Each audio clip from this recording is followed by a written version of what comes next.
my name is Elodie Martinez. I work at Gecko Alliance. I'm a Salesforce admin. I do a lot of sales operations and soon I'll be analyst for processes and systems. Tell us a little bit about what your company does. Yeah, we're one of the leaders on the manufacturing of track components, so electronic component controls, keypads, pumps, and so on. And how long have you been a Commercient Customer? Since 2017. Yes. And what ERP do you integrate to Salesforce? Infor Visual. Infor Visual to Salesforce? Yes. Okay. But we have customers that buy up to like 300 products. They don't use all of them on the same year, forget it. And I did read that Manufacturing Cloud is very, very strong on the forecasting. That's a big factor, actually. Yeah, you were looking at forecasting. Yeah, and that's why we actually ended up not doing it and coding until Manufacturing Cloud came along. So you're doing forecasting in the ERP system. Yeah. And we were going to synchronize data to Salesforce. Well, actually, the database that we use is like an old database. Oh, outside. I mean, we call it database, but it's an old app that just pushes it into the ERP. So we were just going to put it in Salesforce and do the same thing. And then we heard about Manufacturing Cloud, so we've been running on pilot with them since Q3, and then the final product came out in October. So right now we're trying to build it, see everything that we at least need to start it there. So within a few months you see a lot more people joining it, but this is like it covers a gap that so far I haven't seen any, even on AppExchange, any app that was built the way Manufacturing Cloud is built. It was always forecasting revenue, but manufacturers don't forecast revenue only, they forecast products. And if you ask even big manufacturers, most of them have a separate app, and most of the time it's not even successful. No. And the thing is, with Manufacturing Cloud, you cannot take the gap out of what am I forecasting for the revenue versus what am I forecasting for my quantities. And what it does for us is currently we have multiple people entering the same data into different databases.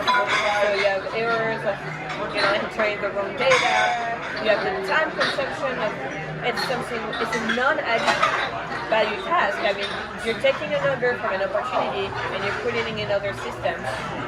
You're not doing anything that's valuable for the company. So will you eventually feed those forecasts back into the ERP system as forward orders, as future orders? That's a goal.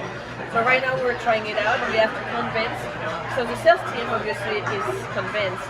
They've been using Salesforce. Now it's convincing and doing change management on supply and planning side. So showing them that the data we use in Salesforce is a very good data. Also, if you take the actual quantities of the orders and you can feed that back into the manufacturing cloud, and then you got your forecast versus actual. So, and you got real live data syncing from the ERP back to the Salesforce cloud. And it also allows you to see, okay, I signed a contract with that many quantities. I have opportunities with that many quantities. Currently I have orders for that much quantities. Last year orders were at that much quantity. Do I have a gap? And then with Einstein and analytics, obviously, you can study your customer a lot more. And as I was saying earlier, teaching some people about what it is to do an analysis on a customer can be tricky. Well, with Manufacturing Cloud and Einstein, what we're hoping to do is bringing them that analysis so they don't have to learn how to do it. They just have to take the results and be like, okay, this is where I need to act. I mean, anything from Einstein might recognize seasonality. Yes. Or you may not even realize there was a seasonality to price analysis. I mean, with hot tub spas, it's going to be seasonal, I suspect. Yeah, it is seasonal. And it depending on where you are in the world. China and Australia don't have the same season as we do in North America, so obviously can you tell us maybe one of the positive experiences that you had within the project, and one of the positive outcomes from integrating the ERP and the Salesforce system. Well, I think the best out of it all was this made Salesforce the one system that the reps are asking for. And originally Salesforce was like, well, I gotta enter opportunities. Kind of like, this is what I have to do for my boss, but they weren't doing it for themselves. And the last sales meeting we had, they all came back and said, we can't live without it anymore. This is our true source of data. This is where everything we do is happening. So it pushed Salesforce into like the front end for them. So yeah. That's what we like to Obviously hear, they yeah. don't know what Commercient is. They just call it a sync, but they know without that they couldn't do what we're doing right now.